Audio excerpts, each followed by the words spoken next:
Good day everyone, welcome to my channel. In this video I want to talk about the new vehicles that can be obtained by completing the new autumn crafting event in War Thunder.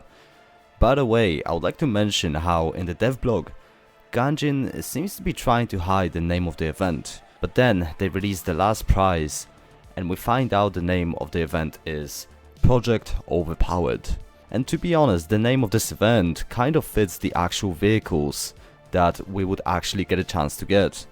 But first, let's remind ourselves what this event will be all about. Basically, we get two different types of events in War Thunder in which we can get new vehicles. The first one is the operational event. In that event, we need to do certain objectives and obtain stars. The more stars you get, the more things you can obtain. And the second event, which is the event that we will be having soon, is the crafting event. This event will also be heavily focused on playing the game and being active. And it is very likely that for every 10 minutes of being active in a game, you will get a chest. You will also get some rewards for being a top player. Once you open up the chest, you will get access to the materials that you can either sell or use to craft further parts that would lead you into obtaining a new vehicle. Overall, this event is one of my favorites, as it allows people to either get new vehicles or get a premium account for free due to the fact that you can actually sell different parts on the marketplace, and then you're gonna get the Ganjin coins or Ganjin points, and by using them you can actually purchase different things on the main Ganjin website, which is pretty amazing because each point is actually worth around €1. But now let's get to the vehicles that we can obtain. The first vehicle that we can get is the German Dreadnought Ostfriesland. This is a Helgoland class dreadnought mainly used in the First World War. In addition, there were only 4 ships of this class produced: the Helgoland, Thüringen, Oldenburg and the Ostfriesland, which we'll be talking about today. After the First World War, the ships were allowed to stay in Germany. However, after some time, they have been transferred to the Allied powers as the part of the war reparations. The Ostfriesland then has been transferred to the US Navy to be sunk as a targeting target for the air power trials in the Virginia Capes in July 1921. In the game, we can already assume that this ship will be almost exactly the same as the in-game Helgoland. However, the players will have an easy access to obtaining this ship due to the event. The only difference between the Helgoland and the Ostfriesland is the fact that the Ostfriesland has got 2 additional 88mm AA guns, where the Helgoland has got no anti-air defenses. The top speed of this ship is 21.2 knots or 39 km per hour, and the maneuverability is compared to a snail. In addition, this ship's armor belt reaches to 300mm at the waterline and above, meaning that will be pretty difficult to sink this ship. The main caliber of this dreadnought is 12 times 305mm cannons stored in the 6 turrets, and the secondary weapons are the 14 times 150mm guns in the single-barreled casemates located on the sides of the ship. Anyways, let's move on to the next vehicle.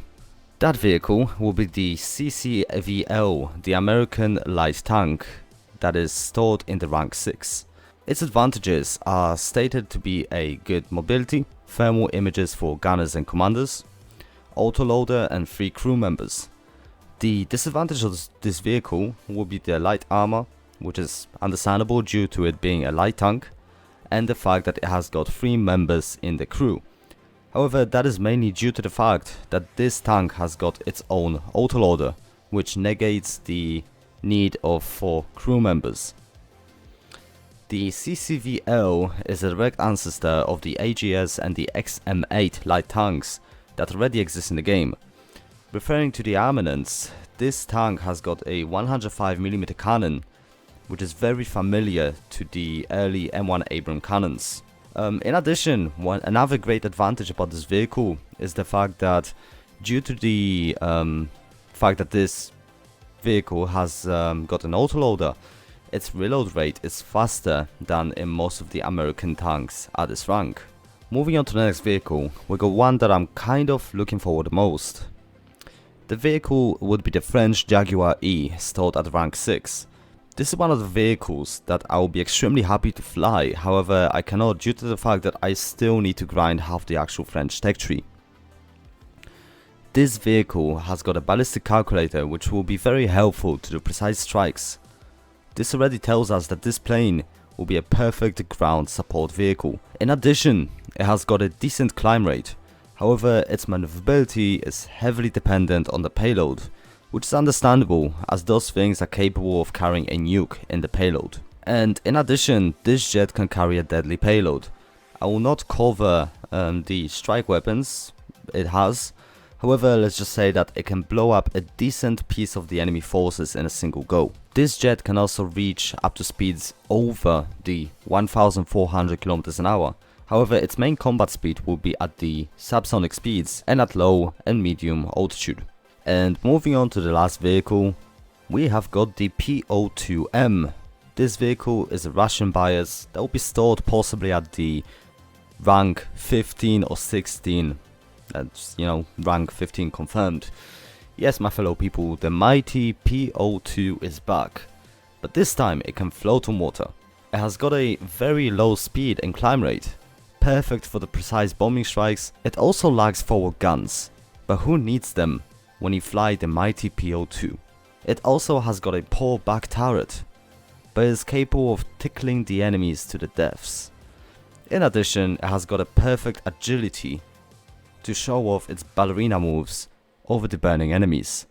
And the last but not the least, it has got the incendiary bombs that can bring Vietnam flashbacks right back to the World War II.